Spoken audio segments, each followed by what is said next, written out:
ପକ୍ଷରୁ ଆପଣଙ୍କୁ ସ୍ୱାଗତ। 3 ଦଫା ଦାବି ନେଇ ବାଲେଶ୍ୱର ଜିଲ୍ଲା ଯୁବ କଂଗ୍ରେସ ପକ୍ଷରୁ ମଙ୍ଗଳବାର ଦିନ ଜିଲ୍ଲାପାଳଙ୍କ କାର୍ଯ୍ୟାଳୟ ସମ୍ମୁଖରେ ବିକ୍ଷୋଭ ପ୍ରଦର୍ଶନ ହୋଇଯାଇଛି। ଜିଲ୍ଲା ଯୁବ କଂଗ୍ରେସ ସଭାପତି ରଞ୍ଜନ କୁମାର ଦାସଙ୍କ ନେତୃତ୍ୱରେ ଶୋଭାଯାତ୍ରା ସ୍ଥାନୀୟ ଗାନ୍ଧୀ ସ୍ମୃତି ଭବନଠାରୁ ବାହାରି ସହର ପରିକ୍ରମା ପୂର୍ବକ ଜିଲ୍ଲାପାଳଙ୍କ କାର୍ଯ୍ୟାଳୟ ସମ୍ମୁଖରେ ପହଞ୍ଚିଥିଲା। ଏଥିସହିତ ମୁଖ୍ୟମନ୍ତ୍ରୀଙ୍କ ଉଦ୍ଦେଶ୍ୟରେ ଏକ ଦାବିପତ୍ର ଜିଲ୍ଲାପାଳଙ୍କୁ ପ୍ରଦାନ କରାଯାଇଛି।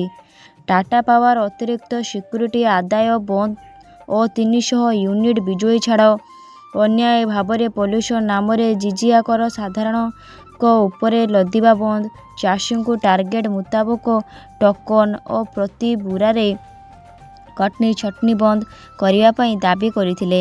ଏଥିରେ ରାଜ୍ୟ ଯୁବ କଂଗ୍ରେସ ସଭାପତି ରଣଜିତ ପାତ୍ର, ରାଜ୍ୟ ସମ୍ପାଦକ ଅଭିଜିତ ଜେନା, ସାଧାରଣ ସମ୍ପାଦକ ସ୍ୱାଗତ କର, ପୂର୍ବତନ ବାଲେଶ୍ୱର ଜିଲ୍ଲା କଂଗ୍ରେସ ସଭାପତି ସଞ୍ଜୀବ ଗିରି, ରେମୁଣା ପୂର୍ବତନ ବିଧାୟକ ସୁଦର୍ଶନ ଜେନା, ସଦର ଯୁବନେତା ସରୋଜ କୁମାର ଲେଙ୍କା, ତୁଷାରକାନ୍ତି ତପସ୍ୱୀ, ସୁଧାଂଶୁ ଜେନା, କମଳଲୋଚନ ରାଉତ, ଅଜଗର ଅଲି, ଛାତ୍ରନେତା ଜଗନ୍ନାଥ ମହାପାତ୍ର, ଉପେନ୍ଦ୍ରନାଥ ବେହେରା, ଦେବଦତ୍ତ ଦାସ, ଆଶିଷ ପଟ୍ଟନାୟକ ଓ ଅନେକ ଯୁବନେତା ଯୋଗଦେଇ ସରକାରଙ୍କ ଜନମାରଣ ନୀତିକୁ ତୀବ୍ର ସମାଲୋଚନା କରିଥିଲେ।